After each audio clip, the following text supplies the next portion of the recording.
ہمارا دیہاتی ماحول ذمہ دارہ ماحول ہے، نہیں اب تو شہروں میں بھی یہی حال ہے۔ جس نے او لیول اے لیول کیا ہے اسے کیا پتہ ماں کسے کہتے ہیں، باپ کسے کہتے ہیں۔ تو میں نے اپنی آنکھوں سے باپ کی بے بسی اور بیٹے کا غرانہ ایک دفعہ نہیں کتنی دفعہ دیکھا۔ تو میرے واسطے تکی کیتا ہے، تو میرے واسطے تکی بنایا ہے۔ وہ کہتا ہے اچھا میرا بچہ جب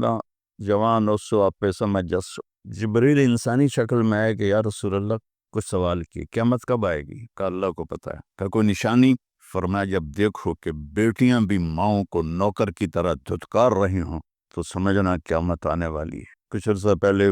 ایک بچی اور ماں، تو ماں کچھ بات کر رہی تھی اور بیٹی کہہ رہی تھی پوک نہیں پوک نہیں، اور اس کی ماں کے خون سے بھرے ہوئے آنسو بہ رہے تھے اور اس کی ہچکیاں لگ رہی تھی کہ یہ وہ ہے جس کو میں نے اپنے پیٹ سے جنا اور اپنی چھاتی کا دودھ پلاتے پلاتے پلاتے میں نے کتنی تکلیفیں برداشت کی، اور آج کر یہ بھوک نہیں۔ کہ ایک بدو آیا صحابی کا، یا رسول اللہ میرا باپ مجھ سے پوچھے بغیر میرے مال کو خرچ کر دیتا ہے۔ آپ نے فرمایا بلاؤ بھائی۔ جب اسے پتہ چلا کہ میرے بچے نے میری شکایت کی ہے تو اسے بڑا دکھ، تو اس نے دل ہی دل میں چند اشعار پڑھے، زبان پہ ادا نہیں دل میں آئے۔ تو جب وہ مسجد میں انٹر ہوا تو جبریل پہلے آئے بیٹھے تھے کہ یا رسول اللہ فرما رہے ہیں اس سے کہو کہ پہلے وہ اشعار سنائے جس کو اس کے کانوں نے نہیں سنا لیکن اللہ نے من فوق عرش ہی سن لیا ہے، عرش کے اوپر اللہ نے سن لیا ہے۔ تو آپ نے اس سے ارشاد فرمایا کہ تمہاری بات ہم سنتے ہیں باپ بیٹے کی، لیکن پہلے وہ شعر سناؤ جو تیری زبان سے ادا نہیں ہوئے، تیرے کانوں نے نہیں سنے، تیرے دل کی گونج تھی اور تیرے دل کی آہ اور فریاد تھی جو دل ہی میں گھٹ کے رہ گئی، اسے اللہ نے سنا ہے۔ وہ کہتا ہے سناؤ۔ کہنے لگا یا رسول اللہ آپ کا رب ہر وقت ہمارے ایمان کو آپ پر زیادہ سے زیادہ بڑھاتا رہتا ہے، اس ذات کی قسم جس کے قبضے میں میری جان ہے۔ یہ چند میرے دکھ بھرے خیالات الفاظ کی شکل میں ڈھلے لیکن میری بزم تصور میں ہی رہے اور وہیں دفن ہو گئے، باہر نہیں نکلے، میری زبان سے ادا نہیں ہوئے، میرے کانوں نے نہیں سنا، آپ کے رب نے سن لیا۔ آپ نے کہا اچھا بتاؤ تم نے کہا کیا تھا؟ تم نے کہا جی میں نے بچے کی جب سنی شکایت میری کی ہے تو میں نے کہا تھا غضوتک مولودا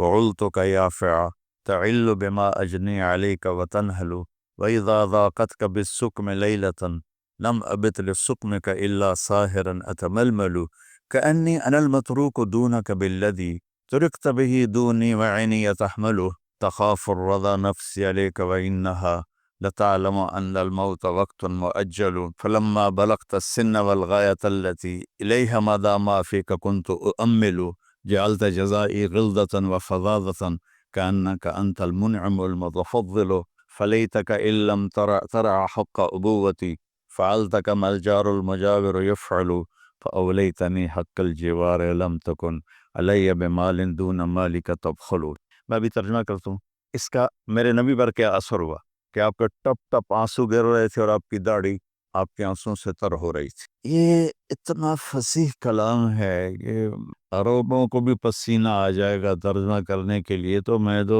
عربی نہیں ہوں، لیکن یہ فخر تو حاصل ہے، بھلے ہیں یا برے ہیں دو چار قدم ہم بھی تیرے ساتھ چلے ہیں۔ کچھ عرصہ اہل علم کی محفلوں میں بیٹھے، کچھ زبان کی شناسائی ہوئی، تو میں اپنی کم مائگی کے ساتھ اس کا ترجمہ کروں گا۔ وہ کہتا ہے غزوتک مولودا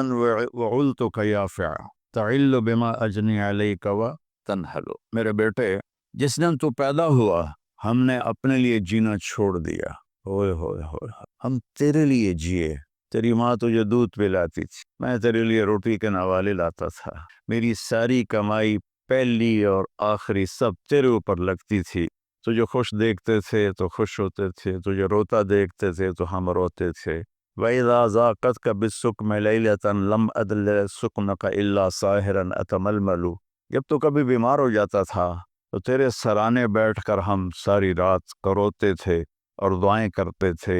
یا اللہ ہمارے بچوں کو بچا لے، ہمارے بچوں کو صحت دے دے۔ اس تڑپ میں ساری ساری رات میں جاگتا تھا، تیرے لیے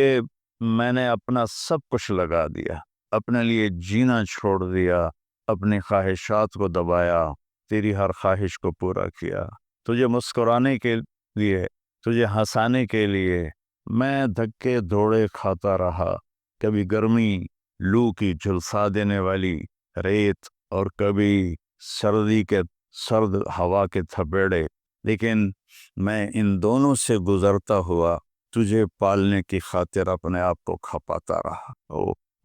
فلما بلغت السن والغایۃ التی الیہ مدى ما فیک کنت اؤمل، بیٹا میں نے اپنے ہڈیوں کا رس بھی تیرے اندر ڈال دی، صرف کمائی نہیں، میں نے اپنے ہڈیوں کا رس تیرے اندر ڈالا، میں نے جو کچھ تھا تیرے اوپر قربان کیا۔ تجھے مسکراتا دیکھ کر میں اپنے غم بھولتا تھا، تجھے ہنستا دیکھ کر مجھے دکھ بھول جاتے تھے، اور پھر آہستہ آہستہ آہستہ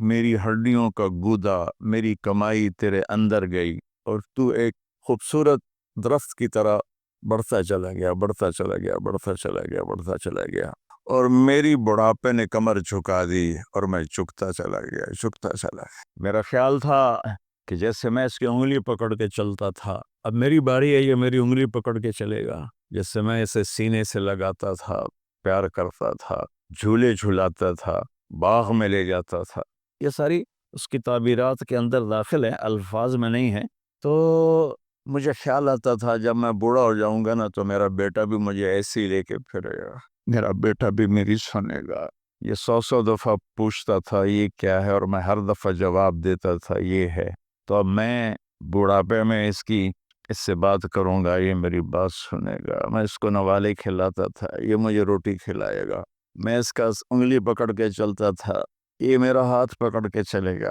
میری کمر بڑھاپے نے جھکا دی اور میں ایک خشک پیڑ کی طرح ہو گیا، اور جوانی نے تیری کمر کو سیدھا کیا اور تو ایک تر و تازہ درخت بن گیا۔ وہ بات تو مجھے خیال آیا کہ میں نے 20 سال اس بچے کو پالا ہے، ابھی اپنی ماں اور باپ کو دیکھے گا، لیکن ایک دم اچانک کیا ہوا، فلما بلغت السن والغایۃ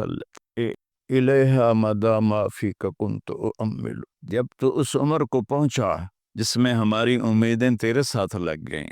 ہمیں بڑھاپے نے بے آسرا کر دیا اور تیری جوانی نے تجھے ہمت دے دی، تب ہمارا خیال آیا کہ اب یہ ہمارے ساتھ وہی کرے گا جو ہم نے اس کے ساتھ کیا۔ لیکن کیا ہوا، جعلت جزائی غلظة وفظاظة كأنك انت المنعم المتفضل، تو اتنا بدتمیز ہوا، تیری زبان چھری بن گئی، تیرا رویہ زہر بن گیا، اور میری ساری زندگی کی محنت کا بدلہ تو نے مجھے نافرمانی سے دیا، بد اخلاقی سے دیا، بدتمیزی سے دیا۔ میں حیرت بھری نظروں سے تجھے دیکھتا رہا، اور میں اپنی پچھلی 20 سالہ زندگی کو جھٹلاتا رہا کہ میرے خیال میں اس کا نوکر ہوں اور یہ میرا مالک، میں اس کا باپ نہیں، میں اس کا نوکر ہوں، کیونکہ ماں باپ کے ساتھ ایسا کوئی نہیں کرتا ہے، یہ میرا مالک ہے اور میں اس کا نوکر ہوں، اس لیے مجھے ڈانٹ رہا ہے۔ کتنے بچوں کو میں نے یہ کہتے سنا اپنے باپ کو، تو میرے واسطے آج تک کیتا کی، تو میرے واسطے آج تک بنایا کی، اور جو آپ بے بسی کی تصویر بنا ہوتا تھا وہ شکلیں بھی میرے سامنے ہیں۔ تو کمال کے اشعار، میں سوچ رہا ہوں جو میرا یہ حال ہے 1400 سال بعد کہ میرے آنسوں نہیں رک رہا ہے، تو اللہ کے نبی تو زارو قطار روئے تھے، داڑھی آنسوں سے تر ہو گئی تھی، کہا بیٹا جب تو نے میری ساری زندگی کی محنتوں کا بدلہ بدتمیزی سے دیا، گالی گلوچ سے دیا، دھکے دے کر باپ کو گھر سے نکال دیتے ہیں، تو بیٹا میں یہ سمجھا کہ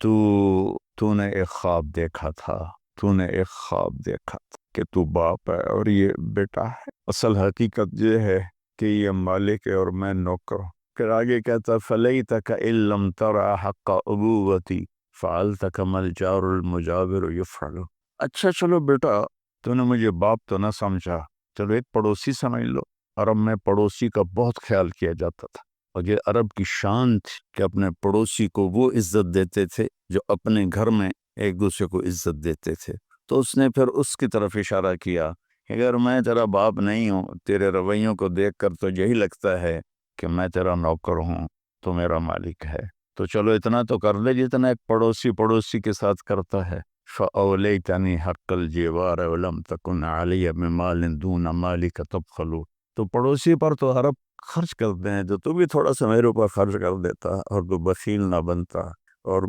میرے خوابوں کو چکنا چور کر دیا، میری امیدوں پر پانی پھیر دیا، میرے بڑھاپے کو ذلت اور رسوائی میں بدل دیا۔ اچھا میرا پتر جا خوش رہو۔ ماں باپ کہاں بد دعائیں کرتے ہیں؟ تو میرے نبی کی آنکھوں سے آنسو کی ساری داڑھی تر ہو گئی، تو آپ نے اس کے بچے کو گریبان سے پکڑا اور جھٹکا دے کر دھکا دے کر دفع ہو جا، انت ومالک لابیک، تو اور تیرا سب کچھ تیرے باپ کا ہے۔ حضرت علی رضی اللہ تعالیٰ عنہ سے کسی نے پوچھا کہ آپ کے بیٹے حسن کیسے بیٹے ہیں؟ کہا حسن میرا وہ بیٹا ہے کہ جب میں چلتا ہوں تو میرے آگے نہیں چلتا، میرے پیچھے چلتا ہے۔ جب کہیں بیٹھنے کا موقع آتا ہے تو یہ پہلے نہیں بیٹھتا، پہلے مجھے بٹھاتا ہے پھر خود بیٹھتا ہے۔ جب کھانے پر بیٹھتے ہیں تو یہ روٹی کی طرف ہاتھ نہیں بڑھاتا جب تک میں نہ بڑھاؤں، یہ سالن کی طرف ہاتھ نہیں بڑھاتا جب تک میں نہ بڑھاؤں۔ میں کمرے میں ہوں تو یہ چھت پہ نہیں چڑھتا کہ میرے باپ کی بے ادبی ہو جائے گی۔ میں حالانکہ چھت پہ چڑھنا ضرورت کے لیے ہوتا ہے،